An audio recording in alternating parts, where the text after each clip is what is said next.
Well, hello everybody. Welcome back to our conversation. I'm Colm. I'm the youth minister here at St. Anne's Parish, and with me, as per usual, Father Matthew, I'm the pastor here at St. Anne's. and rotating into, we call it the hot seat, but the guest of honor today. Please introduce yourself, lovely woman. Yes, so I'm Mary Heilman. I am the ethicist at St. Paul's Hospital, but I'm currently on maternity leave. So my daughter Aster is 10 months old, and I really appreciate the opportunity to leave the house. So thank you for having me. Yeah. Well, thank you for being here. And it's great to have Mary is also a member of this parish, and I love the chance to highlight some of the great people we have in this parish and the great work that people are doing. So thanks for being with us here. We were sharing the struggle a little bit before of like, what's new? What's COVID? But the same idea of having family and kids, of saying sometimes you're looking for opportunities or ways to sometimes get out and see what we're able to do. So we're happy that we can show you a few different faces and interact. So, but how has your family been coping in these times? You got any things that you're doing to keep sane in these days? Yeah, well, we were going for walks every day, and when I rewatch this with my family later, I'll have to remember to keep the dog outside because she hears that word now and goes absolutely berserk because it's the only event of the day that actually affects her life. But yeah, with this cold snap, we've been pretty locked up, and I'm guessing a lot of other mums are feeling similarly. A lot of other dads who just have kids crawling on them all day because there's just really no place to go. But thankfully, we do have some good friends that we can reach out to play some board games remotely or try to stay connected. There you go. How's your family been coping? Yeah, a lot of the same stuff. We have. We're getting through our board game list of, in the house of the kids. We never play this. And I was like, well, we can't do anything else. So we're getting through the list, and I'm getting better at the games. So the kids don't beat me all the time anymore. So we were, luckily winter was pretty warm. So we did a lot of tobogganing, but the same thing the last week has been, my son sees a sunny. He's like, what was the day when it was like it was minus 52 in Warman with the with the wind chill? Yeah. He's like, it's nice. He's like, I'm gonna build a snowman. I was like, you are definitely not building a snowman today. It's hard to convince a 6-year-old what wind chilled is, until. And that sun doesn't mean warm. Yeah. So the only way I solved it is I opened the door and put him outside for 2 seconds. And then he's like, I'm not going outside. I was like, see, this is wind. And then he walked back in. So, yeah, trying our best. Yeah. Anything new or exciting in Father's World? Yeah, well, my big word the last little while I've been trying to figure out actually is Ash Wednesday. And how do you do Ash Wednesday plus COVID? And I think we got a good thing in place. We're going to do 3 masses. We're going to live stream all 3 at 9, 12, 15, and 7. And for an hour after each of the masses, people can come to get ashes and communion. I think is how we'll do it. Kind of like we've done it with Sunday with the communion service, but this ashes along with that. It'll be a 2-for-1. So there you go. Yeah. It was funny a couple weeks ago. We had a lively kind of coffee conversation of like, how do you do ashes in COVID before the Vatican released kind of their document of doing, I guess that's like a sprinkling ashes on their heads. It's the Vatican's idea, which is smart. Yeah. We had some pretty creative and ridiculous ideas. Slurry, You mix in hand sanitizer with the ashes, and it'll just kill all the. There's a lot of ridiculous ideas, but I'm grateful the Vatican saved us some grief of deciding what we could do. Yes, as though burning wasn't enough to get rid of the germs. Yeah. You need to actually put COVID in there. Hey? There you go. Yeah, maybe you can just have a sprinkler when the door opens, that it just, drops the ashes on top of you as you come into the church. Oh, sure. Yeah. This is the creative thinking we need. Yeah. Well, I used to be a hospital chaplain, and what I remember from Ash Wednesday was trying to maneuver giving ashes and then giving communion as well, but having your fingers now dirty while you try to do that, right? So I don't know. Ash sprinkler might be just what you guys need. Thank you. I'm glad you're here. You got all kinds of ideas for us today. Yeah, that's right. Wonderful. But that is so much of, I guess, life in COVID, right? Is we're trying to do things we do as much as we can, but everything is just a little bit more complicated. Yeah. But also about it, if you think through it and talk through it, you can find some pretty creative solutions to still do things well. Mm-hmm. Yeah. Yeah, and hopefully we can take a break from having to, innovate and all these new things and just do things the way that we used to do them in some ways. But it's helped us stretch our creative muscles, so we can't be totally resentful of it. Otherwise, we wouldn't even have this thing. This is kind of came from COVID, so there we go. So what are we diving into this week, Father? Yeah, so we're continuing this little series that we're doing on difficult moral medical questions. And so we had our abortion conversation last week. This week, the homily was on euthanasia. Mm-hmm. And this is all leading up to the last Sunday of the month is Reverence for Life Day. So I want to take some time, because these are hard situations that people face that often I find it's as a priest, it's hard to know how to address them. And they're things that we all know are important, but like there aren't a lot of Bible readings about these issues directly. So you have to kind of push yourself sometimes to address them, but I think it's important. So now is euthanasia. And we have a few issues we want to talk about together here, especially with the expertise that Mary brings. And the one thing that I didn't address, because honestly I just didn't feel competent to do it, was the legal situation here in Canada right now and some of the terminology around that. So maybe to start off, we'll just sort of give Mary the floor and you can... Yeah, so I'll give sort of a really brief overview, just because I think we can get really mired in a lot of these terms. But so Father's been using the word euthanasia to describe what we're talking about. So euthanasia, generally speaking, we would define that as doing something to cause the death of another person for the purpose of relieving that person's suffering. So euthanasia, we can think of that as a very kind of broad term. When we talk about medical assistance in dying, which is maybe a term that people who are watching have also heard, that's a very Canadian term. So when Canada decided that they should legalize euthanasia in some circumstances, they created a law and referred to it as medical assistance in dying within that law. So when we talk about euthanasia as it is legal in Canada, that's when we would use the term medical assistance in dying. And so in Canada right now, euthanasia would be legal under the circumstances where someone is 18 years or older. They have to be a Canadian citizen. They have to be experiencing what the court called grievous and irremediable suffering. But that's a very weird term, and we could spend probably the next half hour just unpacking those words because no one's really sure exactly what is defined as grievous and irremediable. And the last criteria is that your death has to be reasonably foreseeable, which is also a very loaded term because, Colm, do you think you can reasonably foresee that you're going to die someday? Would you say? It's reasonable to think it'll happen at some point. Sure, yeah. Yeah, so maybe lots of debate over what reasonably foreseeable really meant because it didn't put a timestamp or an estimated amount of time somebody might have left on that. And can I ask on that, is this language that came from the court or from Parliament, or was it originally the court that the Parliament codified it? Yeah, so a bit of a mix. So Parliament had various bills to try to legalize euthanasia in some form over, say, the past 20 years or so. But repeatedly, it wasn't passed through Parliament. Parliament wasn't ready to make that change to the law. So it actually took a court decision to strike down our laws against euthanasia and assisted suicide. So the court is the one that used grievous and irremediable. That came out of the court. But the reasonably foreseeable death part, I'm pretty sure, came out of the government because the court hadn't actually put a lifespan limit on what they thought should be legal. So it was the government that came up with medical assistance in dying and reasonably foreseeable death. And because it was the government that did that, Parliament who came up with that, it left them really vulnerable to more court challenges. So there was a court challenge about a year ago where someone who did not have a reasonably foreseeable death, they were sick, but they didn't have, say, like 6 months left to live or something like that. And they petitioned the court to be allowed to receive MAID despite not having a reasonably foreseeable death. This was the court in Quebec. So Quebec struck down the law as it currently stands and gave Parliament a certain amount of time to try to write a new law. So right now, Parliament is in the process of trying to get that new law to go through. So the new law would say that you don't need to have a reasonably foreseeable death anymore.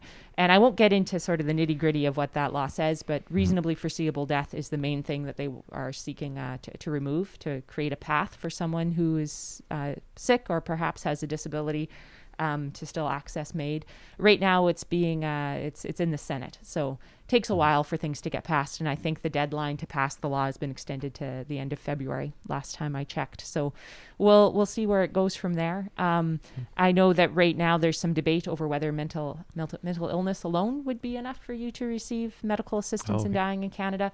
Right now, the way the bill stands, it explicitly says that mental illness alone should not be enough, but you can imagine that would be something else someone could take to court and get struck down again because the original court rulings said nothing about about mental health not being enough of a reason. So, and that I see how that would be such a problem because say if someone is experiencing depression, like that's would seem like a very real risk. Yeah, and especially when you consider, often for a lot of people, mental illness, it goes up and down. It's a moment in time that you might feel this way or feel these things. And if that moment in time happens to find you with access to medical assistance in dying, I would be very concerned if it was a loved one of mine. I would really want to be able to reach out and protect them. But that might not be the case we don't know where things are headed. So I hope people will stay engaged with this issue and make sure that their voices are heard. Yeah, no, it's absolutely. important to know just what the current status of it is. And I mean, sometimes we see in the churches, or I get on email lists of people trying to say, sign these petitions or be aware, write letters to MLA, but often sometimes like not really understanding what am I signing? What is it about? Just to really get the sense of it and the potential implications, right, of what this could mean. And, we had a couple days of the staff here of just training on mental health, and which was wonderful and really good, but it also left us wanting to like there's so much more we still need to learn, there's so much we need to go. And even I just thought of it, you there saying awareness in a moment of time, it could be chronic, but we definitely know there's just phases of where the battle is. But also her sharing pretty openly of saying that there's a lack of services to the amount of need, right? The amount of funding and how much more work we could be offering and going. Yeah. And so sometimes you get kind of this concern of, are we diverting, funds and energy that really could be, supporting people in their time that they wouldn't even consider this if we were properly caring for them, and that's just a thought that was going in my brain kind of this weekend. Yeah, and I think it'll be something we can kind of loop back around to at the end of this conversation is, where are some positive places I could put my energy? That political battle is going to be so important, but I recognize that not everybody's designed for the political side of this. And what are some things that we could all be doing? And I think helping with mental health supports is a great example of a really positive place to put your energy. Oh, great. So before we get to that, you do want to talk about that, our actions that we can take in this situation. But also we want to talk through 3 situations that I brought up in the homily. And it's interesting, when I went in to prepare this homily, I didn't expect it to be as much of a focus, I guess. But as I was praying and reflecting on what I wanted to bring here, I thought a situation that I've been with people like in the parish and through other priestly relationships that I have, where a loved one is coming to the end of their life and the sort of hard decisions that they have to make. And in some ways, for some people, they know that euthanasia is not a thing that they want to do, but sometimes it's hard to tell the difference between that and some of these other tough situations that people find themselves in. So I wonder too, Mayor, if you would walk us through some of these other situations, especially there's a situation of withdrawing extraordinary means, and then also the pain medications, where some of that may take us. Yeah, so you had gone through these 3 cases for us. So I'll maybe start with not the case having to do with medical assistance in dying. Sure. Yeah, I think there are some good ones. Anyway, so the very first one is this idea of extraordinary and ordinary means. So what's how do we use medical tools, I think, is how I would like to phrase this. Yeah. What I often say to people when I'm giving a presentation or talking this through is just think about a hammer in your mind, a regular old hammer. Is that hammer a tool or a weapon? Ooh, depends. That's interesting. Depends if my 6-year-old's holding it or not, I would say. I've been watching a lot of procedural crime dramas in the past little while, boy. so I maybe a bit tainted on this question.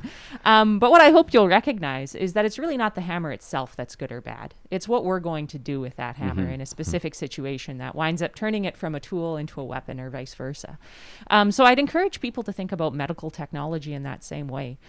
Sometimes a ventilator can be the thing that saves somebody's life. Sometimes it can be an extraordinary benefit to a person, just a wonderful thing. Other times it can actually be quite damaging towards a person, that if someone is in the process of dying very naturally and the ventilator isn't going to help them, this can be quite a painful thing for them.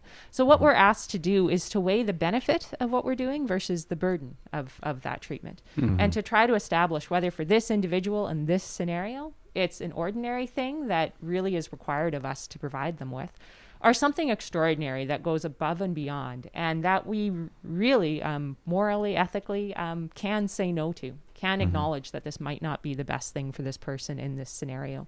And that's one of the things that I really love about Catholic ethics, Catholic moral teaching on these issues, is it leaves so much to the person in that situation to discern. I really think that's a beautiful way to look at it. Yeah.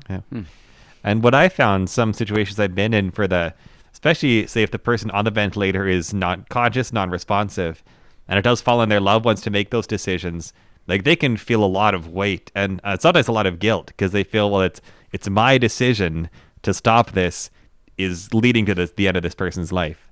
So how do you walk someone through that decision-making process? Yeah, well, one of the first things I really try to empower people with is to take the time that they need to go away, to pray, to, just come aside and rest a while and try to relieve themselves of the burden of thinking that this is weighing 100% on them. Easier said than done. And I certainly never expect anyone to walk away and come back and be like, hey, Mary, you were absolutely right. I'm going to go downstairs to the Tim Hortons. Let me know how things go. No one ever says that. But I really try to help them see death is a very natural process. That death is something that does happen, that we don't need to be terrified of it as something that's coming. And that really God wants us to support us to make good decisions. That these decisions are going to be weighing on us, and it wouldn't be an ethical dilemma if it was an easy call, right? And to try to remember that God wants us to do the best we can with the information we have in the situation that we're in, and that even if we do make a mistake, that God is still going to be with us after the decision is made as well. Yeah. But it's good for people to hear that the decision to remove these means, like, it's not always the wrong decision, right? That it is a decision that they can make. At this point, we're not going to do this anymore, and that can be a morally justified decision. Yeah, absolutely. Thanks. You seem having some trouble with your mask there, I noticed. I am. Yeah, let's take a break from the euthanasia talk just to acknowledge that I don't get out of the house very often, and so I did not invest in a particularly good mask. Okay. We've all been there. Even the best can fail. Don't worry about it. As you were saying that, I just thought, and I'm glad you kind of shared the tension of, like, there's an empowerment of saying you have this choice that, Catholic students saying the formula of your conscience and deciding, but also, like, it could be a burden, but I also just go the isolation when it's your decision. So go in that room, take 5 minutes, and then and to say, but when you have a support of some education or assurance of putting in perspective to say death is a natural thing and going there, and that there's prayer and that they're not isolated, like, suddenly, I haven't been faced with this decision myself, but I'm saying that I often make hard decisions and make the right decision when it's difficult, when I know that I got people around me and supporting me and behind me, and knowing that God is with me, right? On the other side, whichever way, and I just think that's a very important word, right? Just that assurance, that can bring a sense of peace and calm, right, to people, and in honoring the fact of, like, these are very difficult moments, and I think sometimes we can be almost too clinical sometimes when we talk about this, sometimes in the church world, of not saying, like, this is a very messy reality for a lot of people, right? So I think you said it well on Sunday, and yourself, Mary, just acknowledged to say, like, these are tough times, right? And to acknowledge that, and to know that, it's not just a simple, follow the spreadsheet and know where you end up. And it's a great thing to acknowledge that we do have hospitals here, especially Catholic hospitals, that have chaplains and ethicists that can walk with people from a faith standpoint through these hard moments. Yeah, it's a great service, for sure. And then there's the other situation another hard one people can face in terms of pain management and somehow where that can lead. So, Mary, do you want to walk us through some of that as well? Yeah, so I think one of the reasons that we heard for why our society needs euthanasia, why medical assistance in dying should be legal in Canada, was that no one wants to die in pain. And so you have this idea that a lot of people who are choosing euthanasia or MAID are in extreme pain, that this is the only way out of it. And that might be true for a very, very tiny percentage of people. But for so many people, we have a medication that we can give them to manage their pain. And I think that there's this worry in the back of some people's minds that we're giving pain management that will eventually end somebody's life. But I think what we really need to make clear is that intention is everything here. When someone receives medical assistance in dying, they are getting enough of a drug to end their life very intentionally. That's and there's exactly no ambiguity there. There's no ambiguity there.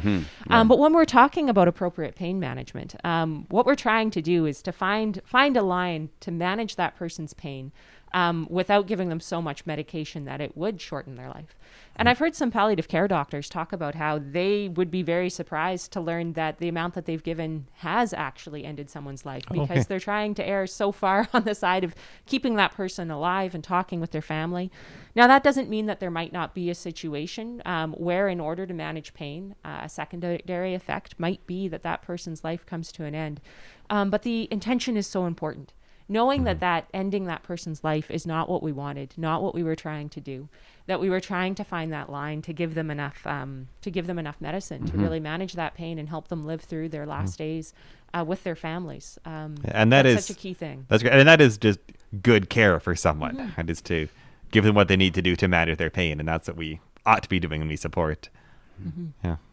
Yeah, it is shocking though of that is so much the front of the argument, that is often presented out there is the unreasonable pain we put people through and that kind of stuff, and then to hear that say like that's actually very, very rare case, right? That most of it is more of you hear some stories of feeling the burden of being alone or isolation or abandonment or the feeling of burden. You hear some of those stories, but sometimes it's just sad in the culture that's not often, the story that's getting expressed that we're hearing, And I mean, the interesting thing is that compared to helping someone through their suffering, their loneliness, their despair, and their isolation, managing physical pain actually seems quite, I don't want to say easy, but quite straightforward from where I'm sitting, from where I see people as an ethicist. Managing physical pain is straightforward compared to the deep work that needs to be done to relieve some of the other real reasons people are seeking this. That's so interesting to hear, because for me, as someone who doesn't understand the medical side, like I can pray with someone who is approaching end of life. I can spend time with them. I know families can spend time with loved ones. We can't do the medical side. But the fact that we can trust the healthcare providers to do that and to do that well, and it's not as if our role is just to sit with the person at the end of life, to pray with them, to not let them be alone. Like it's hard, but it's not complicated. I guess those moments. Yeah. And as I think, and eventually, as we get to more action towards the end of this, but I was just thinking in terms of this one, where I'm so grateful for these places where we can manage pain well, is often what it does in my brain. I'm thinking of some situations in my family and loved ones and friends, is it gives time, and often what is time? Time is often where, families are coming together. There's reconciling of siblings. There's conversations. There's a lot of potential kind of healing and growth that can happen in sometimes the individual who is dying, but often the support system around them. Time can be a very critical thing at that juncture, right? To have those conversations and to bring up past wounds or have opportunity for healing and grace and really just to see God move. Like I could list so many stories, even of my grandfather, where his was dying of cancer, the pain was managed, and like there was, basically we were huddled around him for. I mean, it seemed like weeks or months. I don't know. I was 12, but I can think of a couple clear moments that where he was at peace. Death was coming, but a couple of very pivotal moments in my life happened around my grandfather slowly dying. Right, and I think if that was fast tracked or skipped, some very transformative moments where I learned that I was not alone, how to deal with the death of a loved one, having the ability of some loved ones outside of my direct family unit being there for me, the idea of community, really became aware to me in the experience of my grandfather dying. And so even though yes, I'm sad and painful to see my grandfather pass, I'm profoundly grateful for that time after the fact. And it's beautiful. Yeah. Yeah, and I think this is maybe part of the reason that we as a church care so much about this issue, and why we do sound so strongly against medical assistance in dying, euthanasia, whatever terminology we want to use, because we are so insistent of the value of those moments in life, and that the quality of life that people do have even right to the end. So then maybe the last thing we wanted to discuss here is, what do we do at those moments, both preparing for end of life and then providing support in end of life? And one thing that I didn't mention in the homily that I thought maybe we'd talk a little bit about here is advanced care directives. And this is a really practical thing that everybody can do to help their loved ones in these moments. Yeah. So you want to open that up for us? Well, I'd say one thing that I noticed before MAID, but during MAID as well, is talking about death is very uncomfortable for a lot of people. I remember I was leaving the house, or my husband was leaving the house for work this morning, and he asked me if I was looking forward to talking about death with both of you today. And I said, hey, gets me out of the house, so I guess I will. But truthfully, I deal with death often enough that it has become one of those conversations that's maybe a bit taboo in polite company, that I do feel really comfortable talking about. But I have to recognize not everybody feels that way. Sometimes when I give presentations, I tell people, if you want to talk about your wishes for your own death, use me as an excuse. Go home today and tell your family about this crazy woman that you heard talking about death, and blame bringing it up on me if it feels too awkward just to bring it up yourself. But I think these are conversations that we need to have more and more, just because there are so many different ways to die now, quite frankly. If you want to look 200 years ago at how the average Canadian died, most people were dying surrounded by their families, in their own homes, more than likely. Some people, very few people at a hospital would be my guess. But now we've moved to the state of medical technology where you could die hooked up to a bunch of machines. You could die at home. You could die in a palliative care unit at a hospital. And there are so many different questions that if you never talk to your family about, they will never know. They might be assuming that you want absolutely everything done for you in your last moments, when you in fact are feeling like you would rather have a more peaceful death that is removed from, say, an ICU setting. But unless we have those conversations together, how will your family ever know that those are your wishes? So there are some documents online, some advanced care directives that people can access that walk you through some of those. One of them is available through the Catholic Health Association of Saskatchewan. This mask is driving me nuts. So I'd encourage anyone who's looking for a document to kind of guide them through that with the Catholic faith, that document from the Catholic Health Association of Saskatchewan. Awesome. Well, it's something you're saying too, to even simply having those conversations, even without, you don't need the guiding document, but just letting your loved ones know. Yeah, we'll maybe hunt it down and link it below here in the sure. description, to help you on your way a little bit. But I think of a couple family situations of where you could tell those conversations never really happened, and then we're trying to figure it all out in the time. And sometimes, I mean, we often think about it like with funerals and plans, but even like, okay, let's move it up a few more steps, right? And sometimes it'd be like implied, well, of course you would know what they want or this. And it's like, so in some ways of like, this is a loving but hard conversation, right?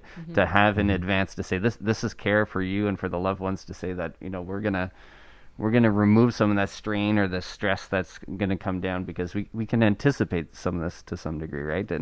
And fostering, a bit of a sense of how we want to accompany one another. And I found, having had those conversations, it's sometimes really frightening to bring it up to begin with. But I found once you open the door, it's not as scary as you think. And everyone knows it's going to come. And it can actually be quite helpful to break aside some of that fear and just to have that open conversation. Yeah. Yeah. And then what about, so that's one side of it, is preparing for it by letting loved ones know your wishes, having these documents if you can. And what about in terms of walking with those at the end of life? Any words you want to give people, or what do we as Catholics bring into these moments, or what should we be able to bring? Big questions. Oh, you're both looking at me. No, Sorry, I thought you were going to say something. Home. Yeah, I've enjoyed asking these questions this time. I hope you guys will deal with it next week.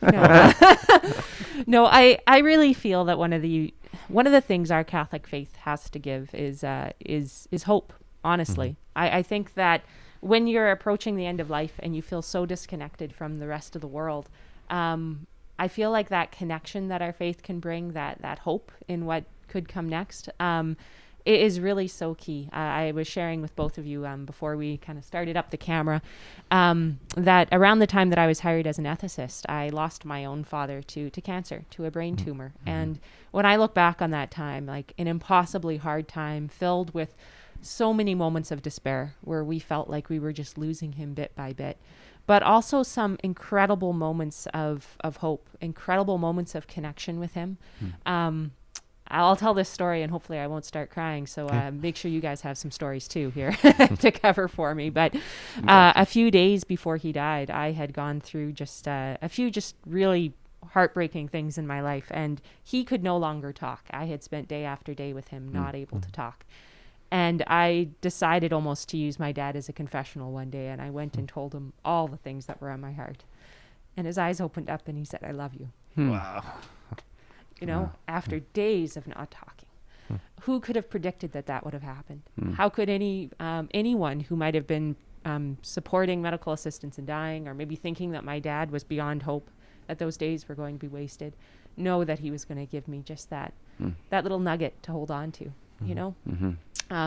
So just to say that I think our faith calls us to always be looking for hope, always looking for those moments where connection might be possible, where God might be able to touch us, either us or the dying person, and to realize how much they still have to offer us, even in those final moments. Even amidst despair and suffering and pain, there can still be good if we're ready to receive it, I think. Yeah, that's beautiful. Thank you for sharing. Yeah, thank you. There's so many little stories. Is just that, you know, death and dying is scary, you know. But if we can have the courage to share some of these stories and to be with each other in this time, to say that there's so much growth and so much beauty that God wants to reveal, at least in my life, a lot of the most beautiful moments have been connected around death and dying. And it's not been easy. It's been tough. You know, I talked about my grandfather, and my grandmother had Alzheimer's, and just the work and the struggle of like my mom and my aunts who cared for her as long as they could till she had to go into home, and like the work that my mom specifically, that I noticed, of like learning and educating herself on Alzheimer's and how to accompany, and you know, and just all the palliative pastoral care training she did and work. Like, I just found that so beautiful, right? That like the work my mom did to know she could accompany her mother as best as she could, as long as she could, you know, and that was a real witness to me, you know, that we're not giving up on grandma, right? Things are changing, but she's still here, and we're going to love her as best as we can, and we're going to do the work. And I know it was heartbreaking and tough, but, you know, just the courage of these beautiful women in my life, just responding and saying, we're going to stand in the breach. We're going to stand here and be there. It really was a kind of a call and a witness to me of how I'm meant to love, you know, going forth. And I was just a young guy at the time, but also, like, to go back to the idea of hope is, when I talked about the idea of time, you know, I go back to, I think my grandfather was, when I shared this story a lot sometimes of, I wasn't in the room at that point, but I think it was my grandmother and a couple of my aunts, and I'd seen his eyes had been closed for a while and not really alert, and you know, my mom could tell the story better, but anyways, he comes, and out of nowhere, he's alert as day, and kind of rises in the bed and looks at the bed, and you know, my mom describes the story from my aunts and stuff of like he was transfixed, and he was looking upon something, and smile on his face of he encountered someone, you know, and slowly laid back, and then soon after, in that moment, I think passed. And it was my grandmother who prophetically and wisely said, little Billy's come to take Dad home. Billy is my uncle, who I never knew, who died very young. And so they've always had a great, you know, beauty and relationship with Billy, but this idea that his son would come for him, you know, and that he wouldn't be afraid in this moment of peace. And I think it gave hope to our family in this idea too. If we talk about the communion of saints, you know, to bring some of that theology, sometimes it doesn't make sense, but to me it always made sense when I heard those stories of, like, you know, Billy's there, Grandpa's there, like we're in this together. And it really brought kind of just an incarnational experience of our faith and what we talk about, and the idea of afterlife and heaven, and heaven on earth, and that veil is not so thick, you know, and that God can draw near to us. And that little story just always reminds me of that God is near, you know, and that care is near, and even in our pain and our suffering, that we're not alone. And I'm just always thankful of these sacred moments, and I think that's some of the care of hope, is how can I, and as a community, how can we foster sacred moments and safe spaces, right? That these really beautiful encounters can come to be, you know. Yeah, and as you guys both share these beautiful stories, it calls to mind situations that may not happen as a priest, with some regularity anyways, less now with COVID, but being with people in these moments of when death is near and the person often has been unconscious for a while, as like with your story with your father. And what I found is when we pray together, I'll often either give the unit to get a sick or maybe pray a few of my own words and then pray the Our Father or Hail Mary. And so often the patient begins to pray along. And maybe they haven't spoken for a long time, but it just shows how deep those prayers are in us. And it makes me think too, like, we don't know what's going on in a person's mind and heart in these times. But I think we have some beautiful hints here of like, what was it that like brought your father to respond, but take his daughter, he loves her one last time. Or these people coming up to pray. Like, to me, that's a beautiful hint of what was going on in those hearts and minds in those last moments. Yeah. And also just sometimes we go through these rote prayers and these different things in our faith, and where does it have meaning? But often that becomes the go-to, the linchpin in a lot of these moments, right? Or you hear a lot of stories of some people, even with the dementia and stuff, that they forget a lot of stuff, but they prayers are there. They know the prayers, right? They go even back to the Latin prayers, or that stuff is, it's just ingrained. And I think it's just a reminder of like fostering hope, as we were talking about, of care, is to say, to not take for granted, the beauty of our faith and the traditions and the opportunity that we have and what we can do together. And it's more of like a super practical one, but it just was timely.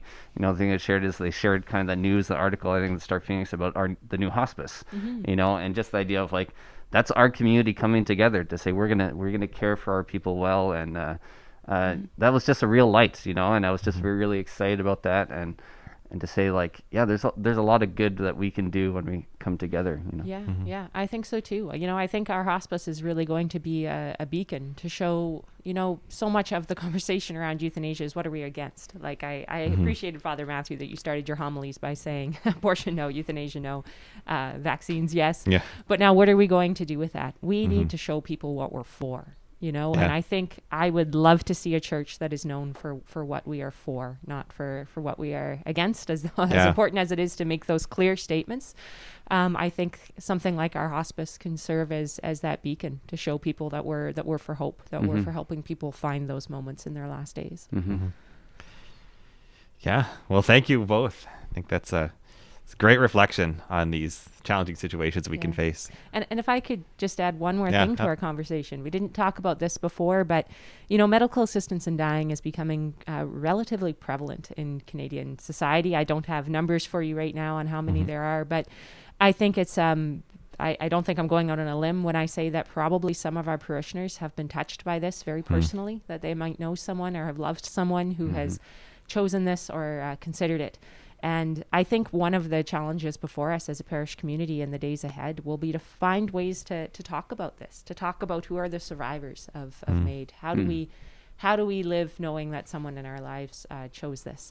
And I think that will be hard work going ahead, but I hope we can all hold in our prayers those who have been touched by this as well. Oh, thank you. Yeah, and that's a great last point. If anyone in this parish has been touched by this, like, please reach out. Like, our goal is not to condemn or make things even worse, right? To walk with, to support, to love. Yeah, absolutely. That care and accompaniment is for all, no matter what. And to say that, in some ways it is a bit of a new frontier, and in some ways we're still learning, good language and good ways to respond to this. And to, even your term, just really struck me, that the survivors of MAID, is interesting to reflect on, to say that, these decisions are not isolated decisions. There's a ripple effect, and the whole community is affected by that. And we really need to open our eyes and our hearts to that reality. So, yeah, for sure. Lots of work to be done. Yeah. So I noticed your video last week kind of cut off, and you had to do a nice quick summary of the ending. So hopefully this actually stays in this week, eh? Yes. I think we're good. I'm looking at my computer.